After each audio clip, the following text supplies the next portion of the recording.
जिन लोगों में ऊर्जा पूरी थी उनके तो सभी कुछ कट गया, रोग भी कट गए, मारण भी कट गए होंगे। जिनमें ऊर्जा की कमी है,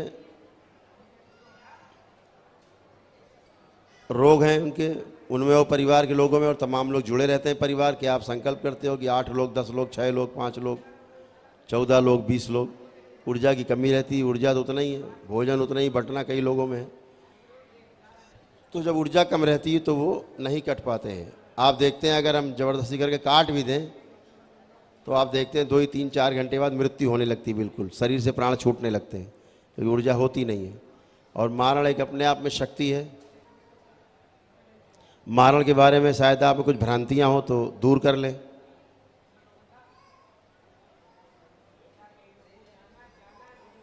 मारण जो है एक तांत्रिक प्रयोग है। तो ऐसा कुछ भी नहीं है कि कोई ऐसे मंत्र पढ़ के कर दे, नींबू वूबू काट के, और आपका मारण हो गया और आप मरने लग जाएं। ऐसा कुछ नहीं होता। मारण का अर्थ होता है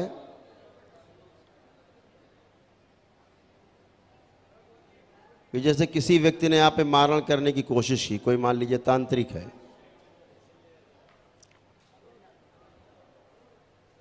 और वो चाहता है कि आप खून की उल्टी कर करके मरें,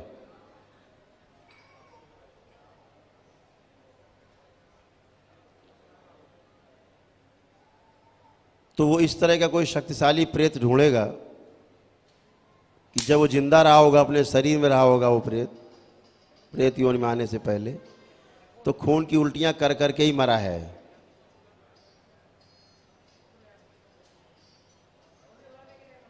या उसने डालना है कि आपको लकवा मार जाए, लकवा में पड़े पड़े मर जाएं आप, शरीर के अंग आपके काम करने बंद कर दें। तो लकवा में जो लोग मरे हुए हैं वो प्रेत योनि में हैं, उनको पकड़ करके उस मारण में बांधेगा।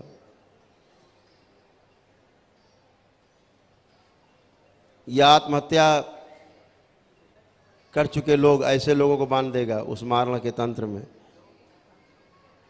तो क्या होगा आप में, आप भी आत्महत्या करने की बार बार सोचोगे, और एक दिन ऐसा आएगा कि आप आत्महत्या कर ही लोगे। और आत्महत्या करते समय आपको ऐसा प्रतीत होगा कि आप दुनिया का सबसे अच्छा काम करने जा रहे हैं। हमने मारण में जो प्रयोग देखे, तो जो जैसे लोग गंदी शक्तियां मारण में बंधी हुई हैं, वो वैसे ही आपके अंदर रोग उत्पन्न करेंगे और वैसे ही आपकी मृत्यु करने की कोशिश करेंगे। अब मान लीजिए मारण किया गया 600 साल पहले आपके किसी पितृ पे,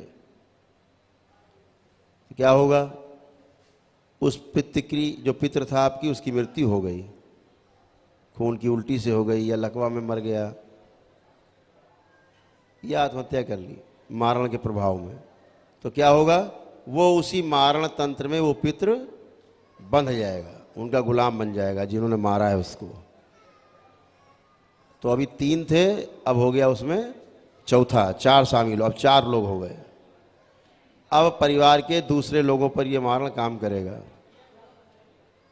जिसके अंदर कभी किसी भावना से, किसी भी लड़ाई झगड़े के बाद आदमी होता ही है, आदमी के अंदर कोई न कोई भाव आता ही है, और मान लीजिए सोच ले कि इससे अच्छा तो मर जाना अच्छा है, तो बस जो आत्महत्या वाले हैं वो सक्रिय हो जाएंगे, और वो आपकी खोपड़ी पकड़ के, इससे अच्छा है कि मर जाएं, आत्महत्या कर लें, इससे अच्छा है कि मर जाएं, आत्महत्या कर लें, ऐसे भाव और गहरे कर देगा, और आप जाके आत्महत्या कर लेंगे। जैसे भाव आपके अंदर उठेंगे उसी तरह के लोग सक्रिय हो जाएंगे, आपके उस भाव को बढ़ा देंगे, और आप बेबस हो जाएंगे, बेकाबू हो जाएंगे, स्वयं को मार लेंगे। तो मारण का मतलब होता है उसमें कुछ लोग बंधे हुए, पीढ़ी दर पीढ़ी कोई न कोई मरता जाता है, और मारण में ये संख्या बढ़ती जाती है धीरे धीरे धीरे धीरे। तो 500, 600, 700 वर्ष पहले, 1000 वर्ष पहले कोई मारण किया गया, या बीच में किए गए आपके डीएनए के ऊर्जा पथ में, तो आपके डीएनए का जो ऊर्जा पथ है बहुत बड़ा, उसी में मारण घूमते रहते हैं, और उसमें पितृ बंध गए, बनते जाते हैं, उनकी मुक्ति नहीं होती, क्योंकि मारण बंधे हुए हैं। उनसे मुक्ति कराने का उपाय नहीं, पहले मारण काटो। मारण काटने के लिए बहुत बड़े आयोजन किए जाते हैं, आपको वर्षों दौड़ाते हैं तांत्रिक, वर्षों को जिंदगी भर दौड़ाते रहे मारण काटने के लिए। अब आप 20 साल 25 साल दौड़ते दौड़ते खुद ही मर जाएं, हो गया मारण खत्म, पता लगे आप भी उसी मारण में बंधे हुए हैं। मारण को काटते काटते कई तांत्रिक मर जाते हैं। इतनी खतरनाक खतरनाक शक्तियां होती हैं उसमें, काली शक्तियां होती हैं, शमशान की शक्तियां होती बंधी रहती हैं। उनको काटते समय तांत्रिक ही मर जाते हैं। अब अगर तांत्रिक मर गया तो वो भी उसी मारण में आके बंध गया। और एक और मजे की बात, जिस तांत्रिक ने कभी पहले मारण किया होगा, पहले कभी मारण किया होगा तांत्रिक ने पहले पितृ के ऊपर, तो जब वो तांत्रिक मरता है तो वो भी आके उसी मारण में बंध जाता, वो भी भोगता है।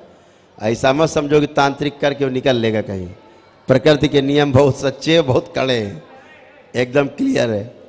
तो वो तांत्रिक भी आके उसी में बंध जाता है, मारण और ज़्यादा खतरनाक हो जाता है।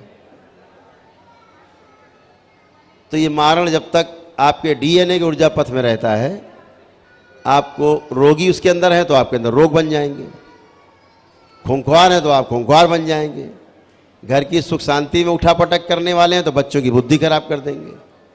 तो ये सब समस्याएं मारण में रहती हैं, और मारण जब कटता है तो आप पूरी तरह से रोग मुक्त होते हो। तंत्र का सबसे खतरनाक खेल मारण है, इसीलिए दरबार ने इसको काटने की शक्ति सबसे आखिरी में खोली। सपोज करिए मारण की शक्ति सबसे पहले खोल देते, या आप आवे दरबार और हम आपका आते ही मारण काट दें, तो मारण तो कटेगा सो कटेगा, आप घर जाते जाते पहले मर जाओगे बीच में, आपका ऊर्जा ही नहीं है। घर पहुंचते पहुंचते बीच में मर जाओगे, रास्ता घर पहुंचने की आवश्यकता नहीं है, ऊर्जा नहीं है। तो जब आप में ऊर्जा की कमी पड़ती है तो दरबार आपको बताता है कि आप खुद ही दिखता है। अभी सबके मारण काटे, बहुत लोगों के नहीं कटे होंगे, मुश्किल 10% लोगों के कटे होंगे सब। बाकी ऊर्जा कमी इसलिए रहती है कि आप जो हवन करते हो उसमें आपके लाखों भूत प्रेत नष्ट होते हैं डीएनए ऊर्जा पथ से, आपकी ऊर्जा खर्चा होती है, न होने की ऊर्जा।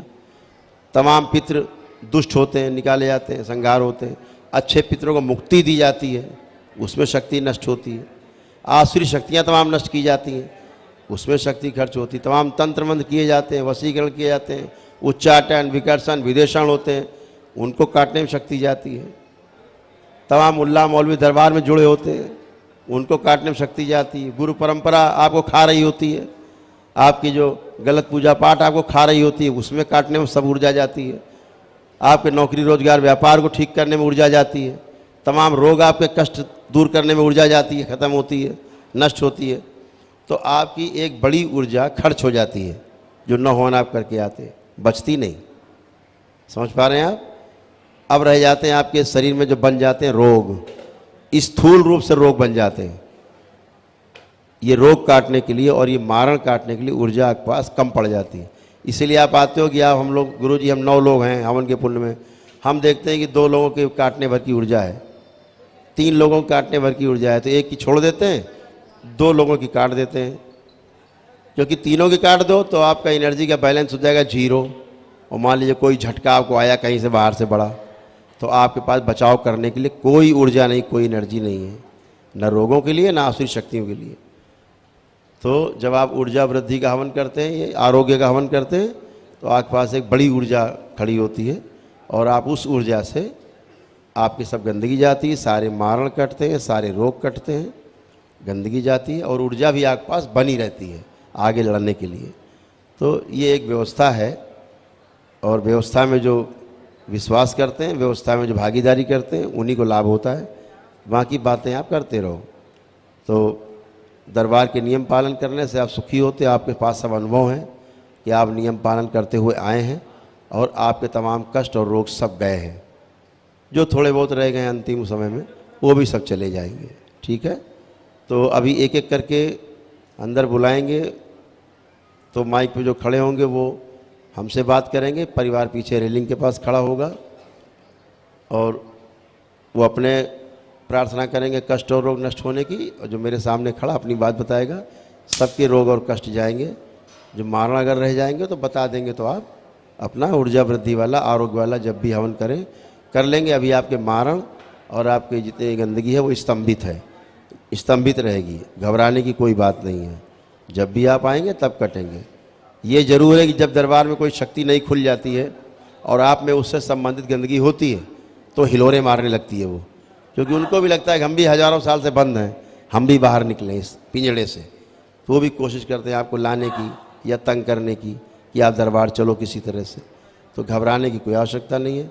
ये दरबार आपका है, भगवान भोलेनाथ का दरबार है, माता कामाख्या का दरबार है, जिसको सजाया है प्रेम से हमारे परम पूज्य गुरुदेव, हम सब के गुरुदेव पंडित श्री राधारमण जी मिश्र और हमारी गुरु माता माँ कामरू कामाख्या ने खूब प्रेम से सजाया है और खूब रच के सजाया है।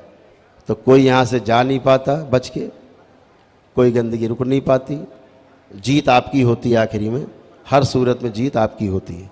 यहाँ से आप जीत के जाते हैं, सब हार जाते हैं। तो घबराने की कोई ज़रूरत नहीं है।